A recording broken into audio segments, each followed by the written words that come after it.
ஜெயலலிதா அவர்கள் ஒரு தீவிரமான இந்துத்துவவாதி. யாராவது அதிமுக நண்பர்களுக்கு சந்தேகம் இருக்குன்னா 1995 ஜஸ்டிஸ் JS வர்மா உச்சநீதிமன்றம் இந்துத்துவாவை பத்தி ஒரு தீர்ப்பு உச்சநீதிமன்றம் கொடுத்திருக்காங்க. அந்த தீர்ப்புக்கு பிறகு அந்த தீர்ப்பை இன்னும் யாரும் ஆராயல. Last standing verdict on Hindutva 1995. Ram Jethmalani போன்ற மனிதர்கள் ஒரு பக்கம் ஆஜராகிறாங்க. சிவசேனா என்ன கேஸ்னா இந்துத்துவானா என்ன? ஒரு தலைவர் தேர்தல் களத்துல இந்துத்துவான்னு சொன்னா அது மத பிரச்சாரமா இல்லையா? இந்துத்துவானா ஒரு மதமா? இந்துத்துவானா ஹிந்துவா? இதுதான் கேள்வி. இது உச்சநீதிமன்றத்தில் ஒரு பெரிய டிஸ்கஷனுக்கு பிறகு ஒரு சரித்திர தீர்ப்பு கொடுக்கிறாங்க 1995. அதை ADMK இருக்கக்கூடிய தலைவர்கள் ஒரு முறை அதை டவுன்லோடு பண்ணி படிக்கணும். ஹிந்துத்துவா என்பது மதம் சார்ந்தது கிடையாது.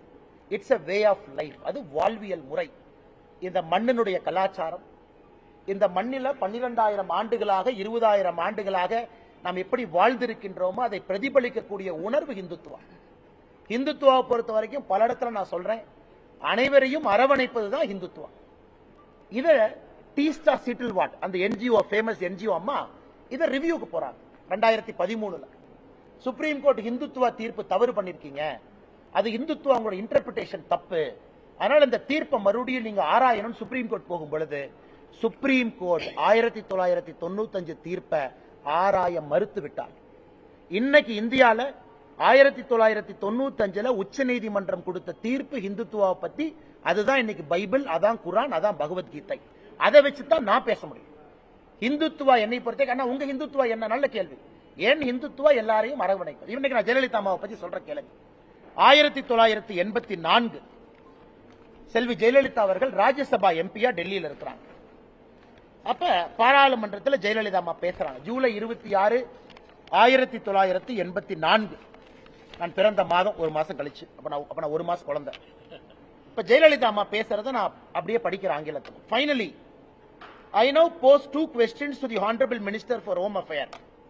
Will the center consider placing Jammu and Kashmir under governor rule? Why delay Jammu and Kashmir being integrated with the rest of the Indian Union? Why not bring it under the purview of the Constitution of India in conformity with all other states of Indian Union? அதாவது 1984 July 26 article 370 எடுக்கப்பட வேண்டும் என்று பாராளுமன்றத்திலே பேசிய ஒரு தலைவர் செல்வி ஜெயலலிதா. இன்னைக்கு அனைத்து இந்திய அண்ணா திராவிட முன்னேற்ற கழகம் அவங்க ஸ்டாண்ட கேளுங்க. 370 பத்தி உங்க ஸ்டாண்ட் என்ன? ராமர் கோவிலை பத்தி அம்மா ஜெயலலிதா அவர்கள் national integration council meeting November 23, 1992 பேசுறாங்க. என்ன சொல்றாங்கன்னா, கரசேவை என்பது தவறான வார்த்தை கிடையாது, அது சரிங்கிறாங்க. கரசேவையை டிஃபெண்ட் பண்ணி நேஷனல் இன்டகிரேஷன் கவுன்சில் மீட்டிங்ல சொல்றாங்க. குறிப்பாக இந்த கரசேவைக்காக பாரதிய ஜனதா கட்சியினுடைய ஆட்சி மத்திய பிரதேசம், ஹிமாச்சல பிரதேசம், ராஜஸ்தான் இந்த பாபரி மஸ்ஜித்துக்காக பாரதிய ஜனதா கட்சி ஆட்சியை டிஸ்மிஸ் பண்றத நான் கடுமையாக எதிர்க்கின்றேன் அப்படின்னு ஜெயலலிதா அவங்க நேஷனல் இன்டகிரேஷன் கவுன்சில்ல பேசியிருக்காங்க. 1993 செல்வி ஜெயலலிதா அவர்கள் அம்மா அவர்கள் ADMK தொண்டர்கள்ட்ட 20 லட்சம் கையெழுத்து இயக்கம் நடத்துறாங்க.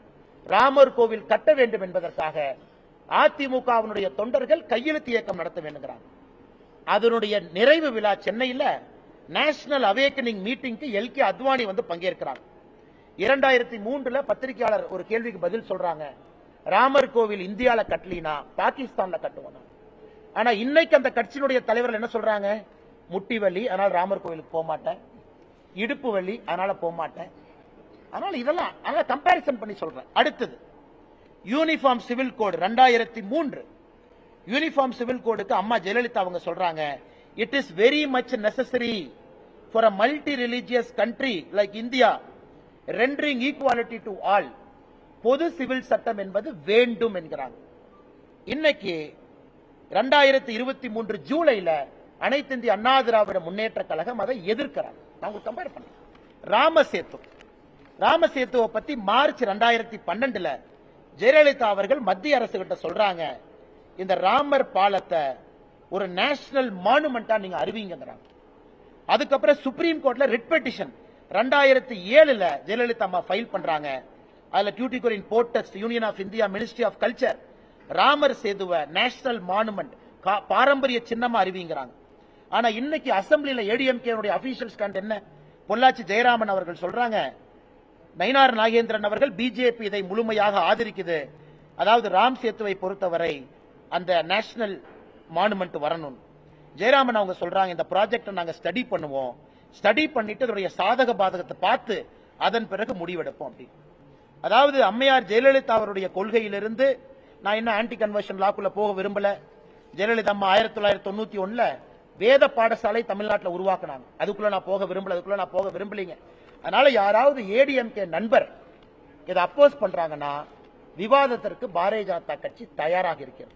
ஒரு எஸ்டிபிஐயோட நாங்க கூட்டணி வச்சிட்டோம் அப்படிங்கிற ஒரே ஒரு காரணத்திற்காக மாத்தி பேச வேண்டிய அவசியம் அனைத்து இந்திய அண்ணா திராவிட முன்னேற்ற கழகத்தில் இருக்குமே தவிர எங்களுக்கு இல்ல. 1993 RSS அலுவலகம் இதே சென்னையில பயங்கரவாதிகளால் குண்டு வெடித்து தகர்க்கப்பட்ட பொழுது அதை ஜெயலலிதா அம்மையார் அவர்கள் RSS அலுவலகத்தை முழுமையாக கட்டி கொடுப்பதாக சொன்னார்கள். தமிழகத்தினுடைய RSS அதை மறுத்தது. நாங்களே மக்கள்கிட்ட பணம் வாங்கி கட்டிக்கிறோம், அரசு பணத்திலே எங்களுக்கு கட்டி கொடுக்காதீங்க. அரசு பணத்திலே ஒரு RSS அலுவலகத்தை கட்டி கொடுப்பேன், குறிப்பாக பயங்கரவாத தாக்குதலுக்கு பிறகு ஜெயலலிதா அம்மா சொன்னாங்க. இப்ப நீங்க சொல்லுங்க, நான் ஜெயலலிதா அவர்கள் இந்துத்துவவாதி என்று சொல்வதிலே என்ன தவறு?